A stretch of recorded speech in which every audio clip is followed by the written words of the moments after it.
Hello there everybody, welcome to this morning's video.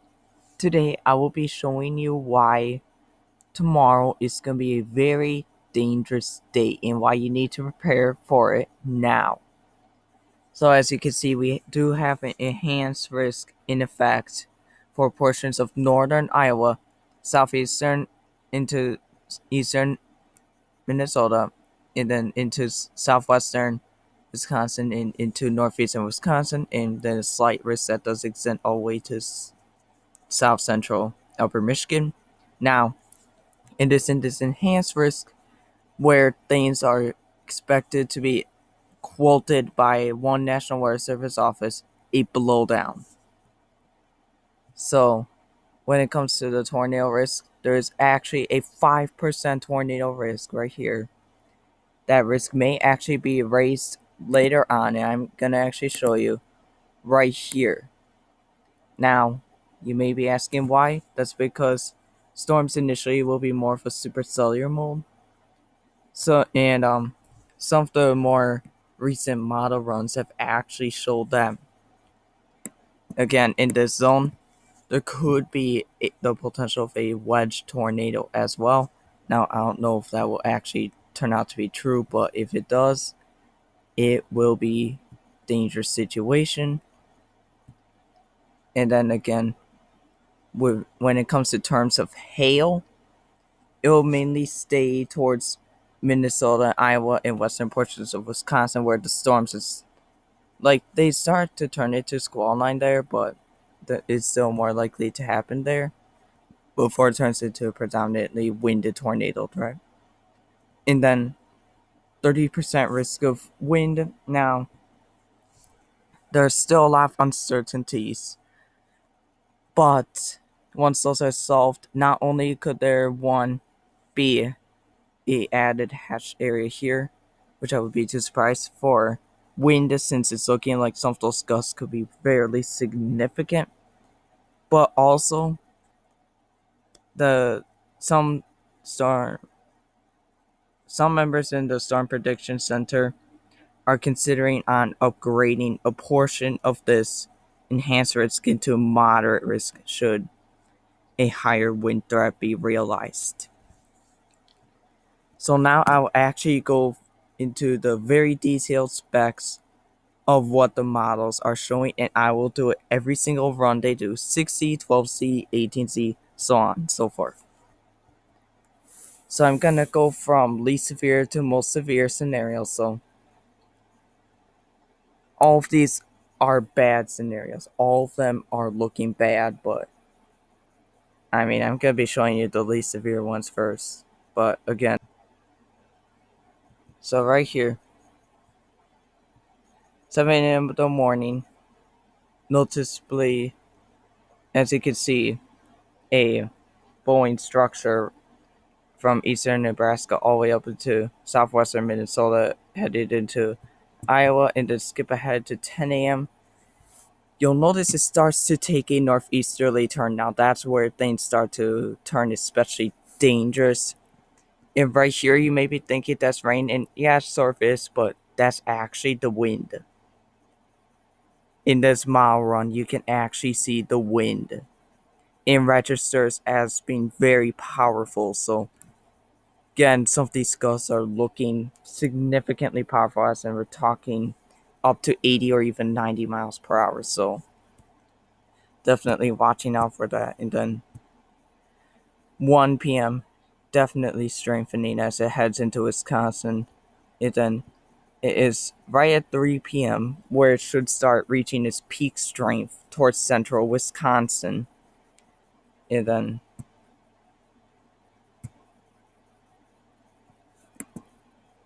here we have 4 p.m. actually. Again, headed to central Wisconsin. Not only will this storm, it won't be only this storm. There are expected to be other storms that develop behind it, and some of these especially could, again, contain some of the powerful tornadoes. And then, right there, at 6 p.m., it starts breaking up, but the thing is, the gust front will continue to move on into the vicinity of Lake Michigan, and then again other cells develop here. And also the cold front is expected to be strong enough to produce gusty winds long after the storms are gone. And then obviously thunderstorm activity continues. Another blowing segment is actually possible, but then that would be further to the south. So now I will switch to the NAM 3KM.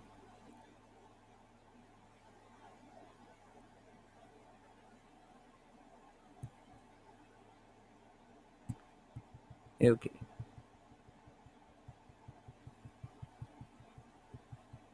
So as you can see, this one's actually later with the storm's arrival. So like I said, there were uncertainties. Well, here's one of them. So you can see the NAM actually delays the arrival timing of the storms in Minnesota. Now mind this, here's 1 p.m. Again, a supercellular storm being depicted there. 2 p.m., 3 p.m., 4 p.m. More strong to severe storms develop here, and then couple cells here as well. Then comes 7 p.m. There'll actually be, according to this model, two main areas of interest. One here, the warm front cells, which could be strong to severe with damaging downburst winds and tornadoes potentially possible. Then also some hail as seen there. And then a second area here, the cold front advection, which is where the strong is of the storms will be expected to form. Then 8 p.m., 9 p.m. You'll definitely notice the squall line set up. That's where we especially see a transition into a tornado and damaging wind threat. 9 p.m., 10 p.m., 11 p.m. Then midnight. 1 a.m. So midnight, definite bowing structure. MCS for sure. And then weakening, but again, just because the precipitation seems to weaken doesn't mean the wind is. And this model actually shows it forming its own low pressure system, in which in that case means that even long after the storm is gone, for up to 2 or 3 hours, the models do actually indicate the potential of these storms being so intense that they will generate gusts of 35 to 50 miles per hour behind the storm. Again, lasting anywhere between 1 to 3 hours. And now, I will show you guys the Euro model, the European model. Now you may be asking, well, why the European model? Well, the National Weather Service actually is pairing up with this being the most accurate of them all, at least for now. And also just happens to be the most intense cell, or at least the most intense depiction of this event. So then, here we have 8 p.m. 8 p.m. 1 p.m. So definitely strong cells here. Now you may be thinking, how is this the strongest cell? Wait till you see the next 6 hours. But anyways, this convection could actually be capable of all hazards, large hail, damaging winds, tornadoes. With damaging winds and large hail be most likely, but tornadoes also there. But then boom, comes 7 p.m. Look, its own low pressure system right there. Not only does it depict it extending from northern Iowa all the way over here, but do you notice this feature right here? That is what especially freaks me out about this whole thing. Is that if you ever see that on either radar or on model, that means the storm could have potential derecho strength.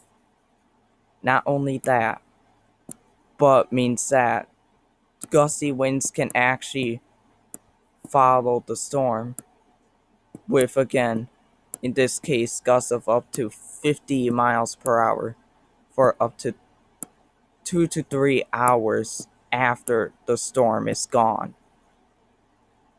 And then also, with what's supposed to happen in this case is that you could have a gust front slightly ahead of the storm and then the actual gust within the storm.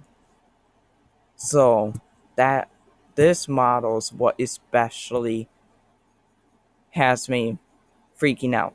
Now, I'm not trying to instill a panic. Listen well. All I am saying is that you need to prepare now. This is looking like a very dangerous situation, in that if you don't prepare now, then some consequences may follow. And do also prepare yourself for some property damage because, like I said earlier, some National Weather Service officials are worried this could be a big blowdown. Then, right here especially is where you can expect the strongest wind gusts to come in. So, although the actual squall weakens, some damaging wind gusts still possible, but they'll be weakened. But thing is, though, is that okay, so you have a weakening here, but you still have a gust front ejected from the thing. Then you have heavy rainfall here, which could cause some flooding concerns. But then here, boom, gusty winds, and this event, this phenomena is actually very rare, and it's called a microvortex. It only occurs with the most intense thunderstorm complexes, like derechos. So in this case, the European model is basically saying, hey, you guys up in the upper Midwest, you may want to prepare for a derecho. And if the derecho scenario does become true, oh boy, folks in Iowa, southern Minnesota, Wisconsin, upper Michigan are really in for a blowdown. So that's the video for this morning. Gonna post more updates as the day goes on. And tomorrow I will be streaming this for sure. I am in the middle of this as well, so, and most of you guys are in this area, so gonna keep you guys updated. Stay safe.